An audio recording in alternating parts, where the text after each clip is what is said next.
California is the most democratic state in the union and is considered a bellwether for the future of liberal politics. Signs down.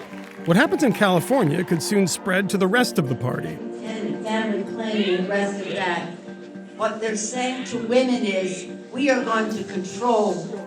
Republicans barely exist in the state legislature here, so Democrats have been busy fighting amongst themselves, including at this weekend's state party convention. We deserve a party that will do more, be more, and mean more in people's everyday lives. Bay Area activist Kimberly Ellis wants to see the party move further to the left. She's been in a bruising fight to become the state party's next chair. This isn't Ellis's first run for chair. 2 years ago, she lost by 62 votes to party stalwart Eric Bauman. But last year, Bauman got Me Too'd and resigned. He denies the allegations, but the party is facing multiple sexual harassment lawsuits. What kind of party are you inheriting if you win this election? A party that is broken and tattered and internally is struggling in many respects. And so this is a moment for us to press pause, to take stock of where we've been, where we're at, and where we need to go. Women's caucus, make some noise!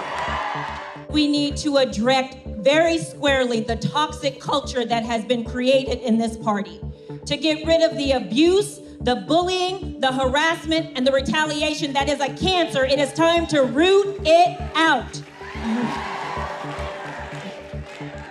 I mean, you came up there breathing fire. I've been called worse. I'll take that as a compliment. Well, you know, people want someone who will tell them the truth. At the end of the day, we may not agree on all the issues. We may not agree on approach. But at the end of the day, this is really, for most of us, about helping to create a world that is more fair, more equitable, and more just. That is the work of the Democratic Party.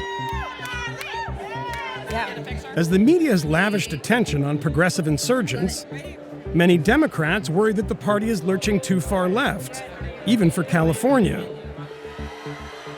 So many of the party's entrenched power brokers lined up behind this guy. I see here what the Democratic Party writ large has to bring together in 2020. I see all these little factions. Do you think that's a difficult process? But look, the folks that we are working for, frankly, don't care about our internal party policy debates. But shouldn't they? Well, no, because they ultimately are impacting and moving policy forward that improves their lives. My hope is that we don't use our sharp elbows on one another, that we actually save them for the real fights that we have ahead. Behind the scenes at the convention, Democrats were seething, and the party was deeply divided over issues like impeachment and single-payer health care. But publicly, almost all spoke of a united front. Nancy Pelosi's daughter Christine was one of them. There's fights going on within this party. There's these internecine fights. Where is it going to end up? How are those being played out? And it doesn't concern you in any way. What do you think? I think yes, but I want to hear you say it. It seems like the premise of your question is that everything's broken and it's all awful and there's a handful of people that can scream and yell and let's go respond to what is happening with them, as opposed to the fact that 95% of the people here feel we're moving forward, care deeply about a progressive vision of the future that's inclusive. The questions you keep trying to ask are on the presumption that everything's broken. And all you have to tell me is that it's not. If we want to beat Donald Inside the hall, it wasn't clear that anyone agreed on what that progressive vision would look like. Socialism is not the answer. That seemed to set things up well for Ellis. We built a groundswell of support by laying out a vision for our party, one that includes everyone. In a time of chaos, Rusty Hicks and the old entrenched Democratic machine won out. Let me ask you a very, very straightforward question. It's a simple one-word answer, and we can be finished with this. Was this a fair election?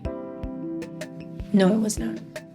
What you saw was a classic example of the establishment fighting tooth and nail to beat back the change that is inevitable, not just within this party, but within this country. Does that mean that, the mainstream of the party was holding back the progressive wing of the party that is surging so much right now? There's a tension between the forces within this party, and there are those of us, and I would argue, as it was in 2017, the vast majority of people who want change. But there is a system that is set up such that regardless of what the people want, the House always wins.